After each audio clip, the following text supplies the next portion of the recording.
Financial Accounting Introduction. Let us see first the definition of accounting. In simple terms, accounting can be defined as recording, classifying, and summarizing all the financial transactions in a systematic manner is known as accounting. Accounting is an important tool for every business organization. Let us understand what is business first. Business is buying and selling of goods and services on a regular basis with an intention of earning profit.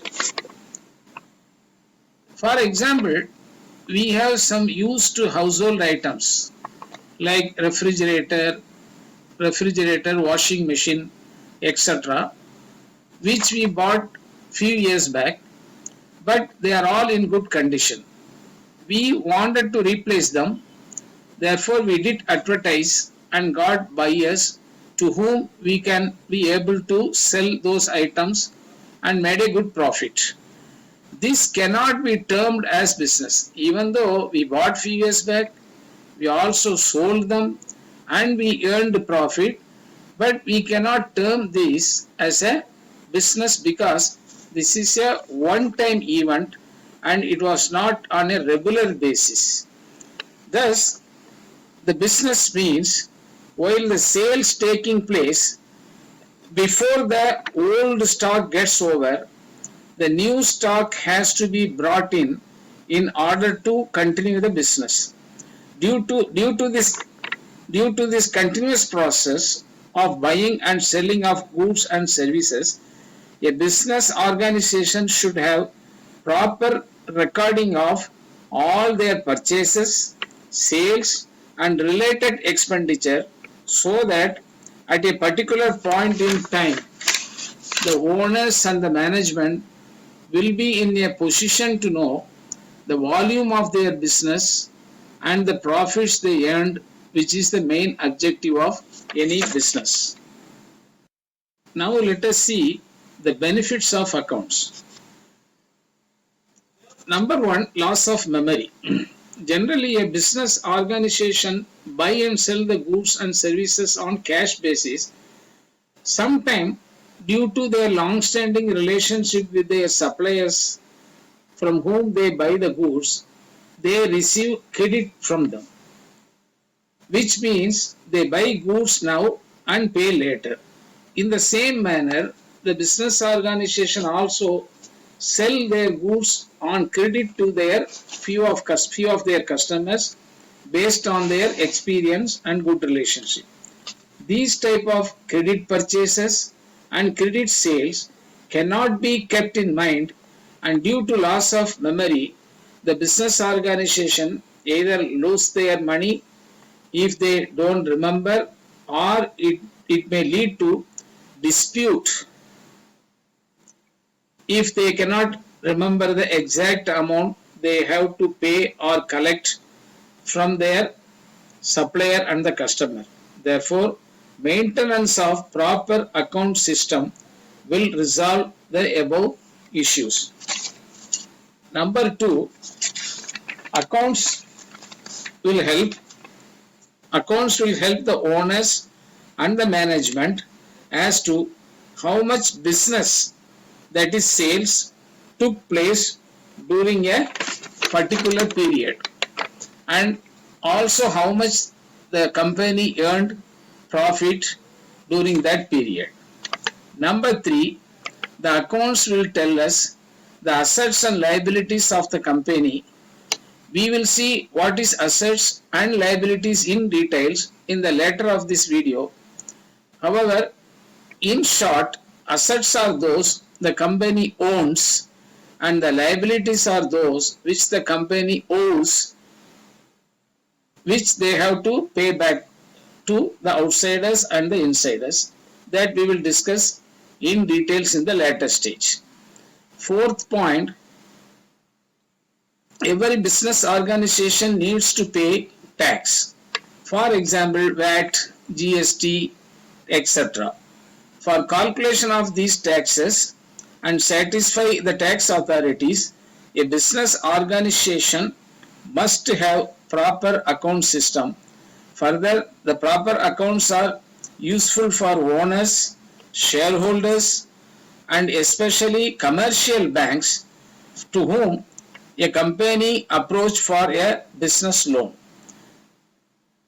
For extending a business loan to a company, the banks will review the company's books of accounts to understand the company's performance such as sales, profitability, etc. Every business organization makes a business plan every year such as sales, profit, etc. Therefore, the proper accounting system only will tell the management as to whether the company achieved the sales and profit etc. as per their plan. It will further help them to make some remedial actions in case of any shortfall in achieving the plans. The next point, important benefit is rectification of error. Proper accounting system will help the company to rectify any human errors in entering the figures with the help of the supporting invoices.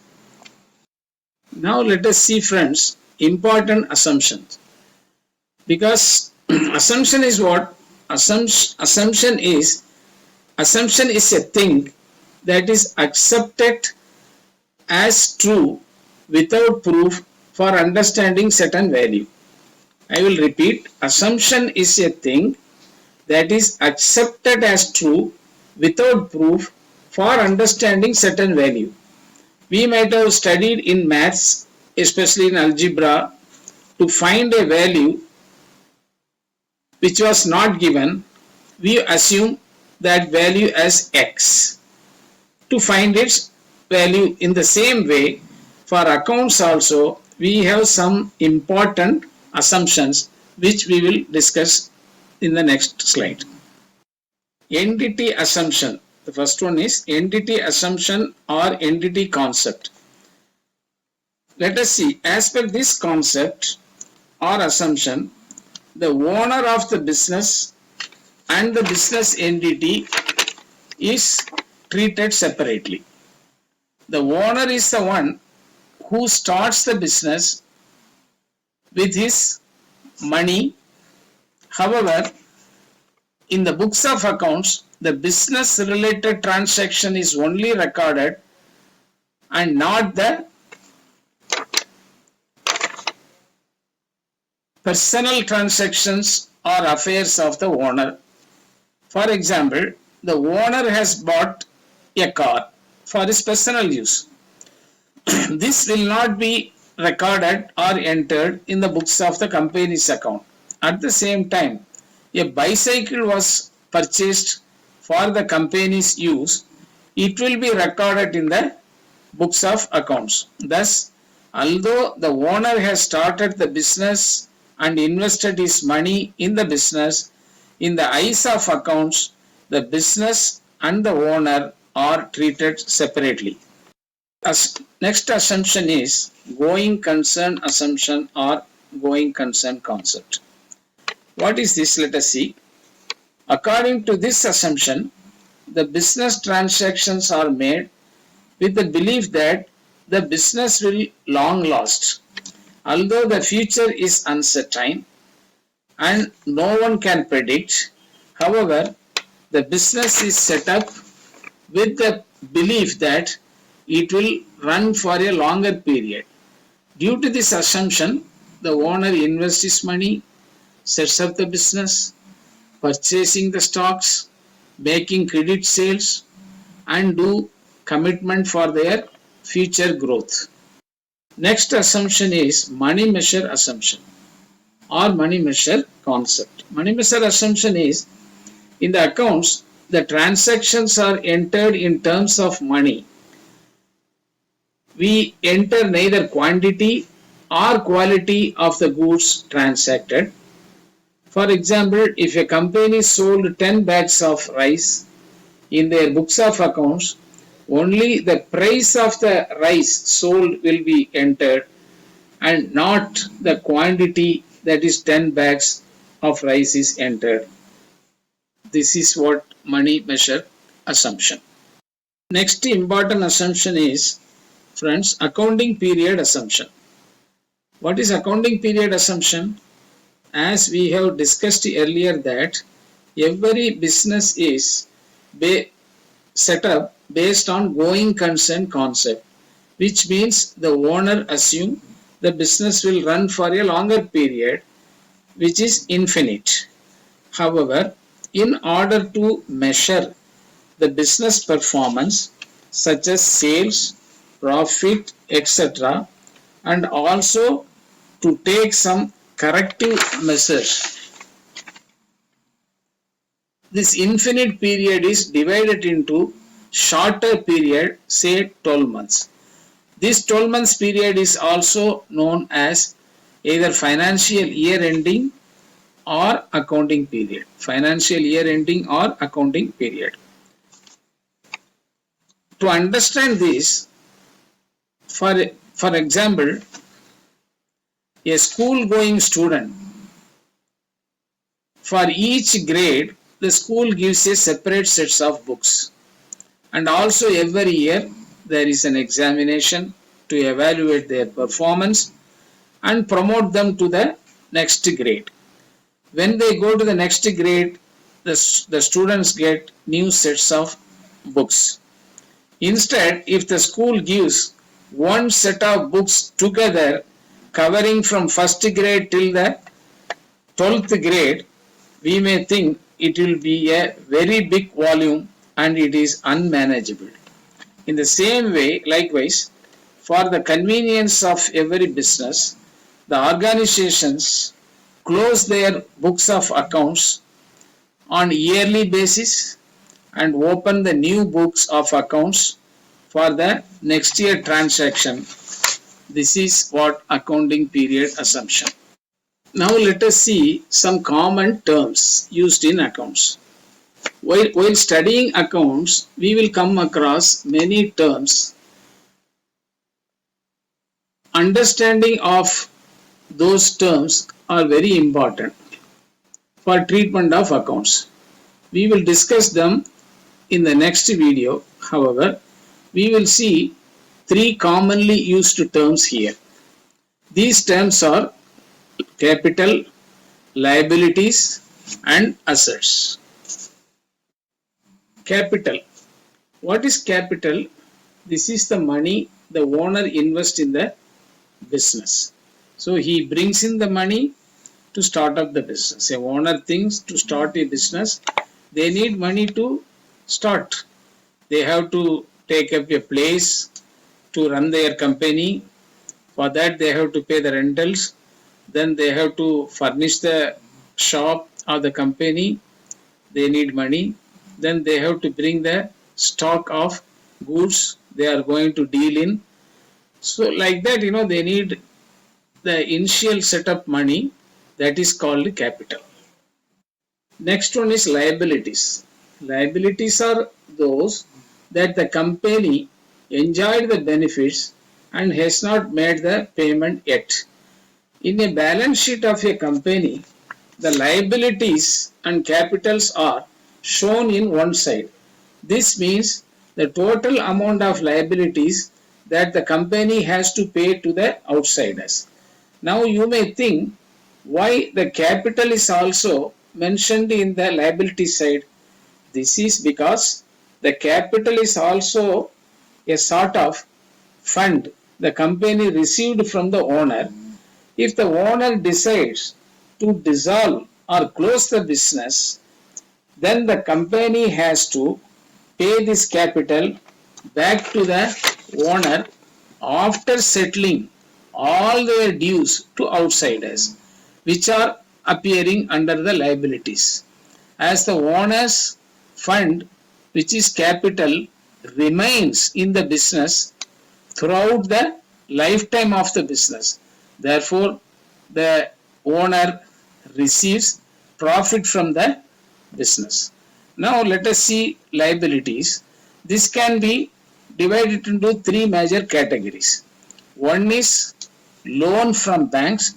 Number 2, sundry creditors or trade payables. Number 3, outstanding expenses. Loan from banks, you may understand. The bank loan refers that the company borrowed money from the banks for their business purpose. They may want to expand their business, therefore they need a larger place. They may need to bring more stock, therefore they need money. So such a business purpose money, they approach the banks. So this money they have to return it later. Second, trade payables or also sundry creditors we can say. These are the amount payable to their suppliers from whom the company bought the goods and they have been paid yet, which is payable later. Third thing is outstanding expenditures. These amounts are payable against which the company already enjoyed the benefits but they have not paid. For example, pending payments for water bill, electricity bill, telephone bill, and also salary payable to their employees. Generally, friends, you can understand when we are using this water, electricity, telephone, these bills of this current month, we normally receive it in the next month. Therefore, for this month bill, we have to pay, that is pending, that we have to show it in the accounts as a outstanding liabilities, because these we already enjoyed the benefits, we have to pay later. Assets. Assets are those the company owns.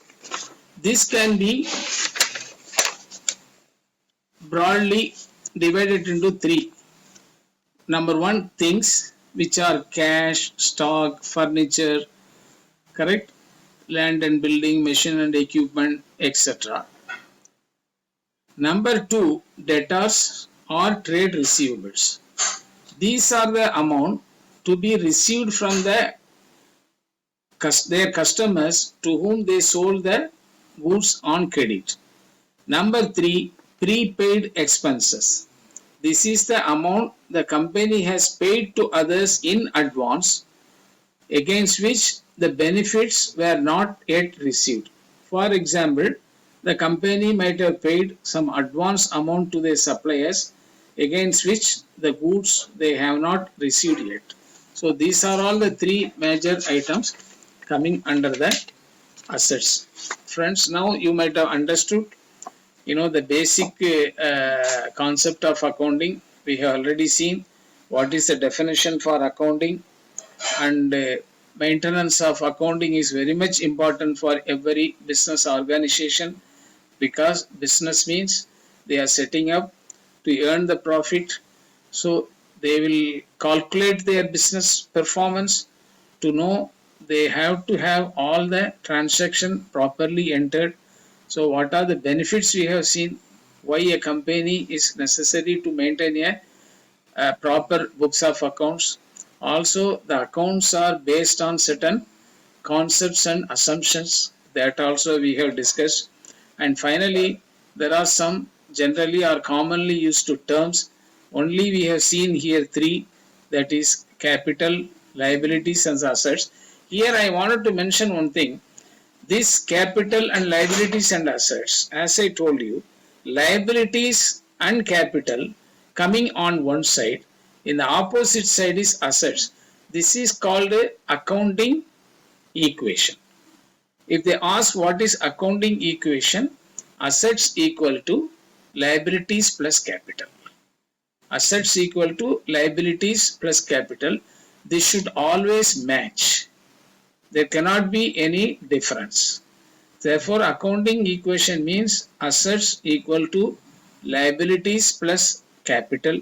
If they give liability assets, then if they given assets and they given capital, they ask you to find liabilities. Assets minus capital, you will get liabilities. Or assets is given, they are given liabilities. You can easily find. Subtracting this, you will get the liabilities also. Accounting equation. So I hope as a beginners I have explained in very simple way. You might have understood. In the next videos, we will start the actual accounting, double entry bookkeeping, how to pass the journal entries, what is debit, what is credit, what should be debited, what should be credited. There are some basic rules we have to apply. These all we will see in a good manner in the coming videos. And thanks for listening to this. And I wish you happy learning.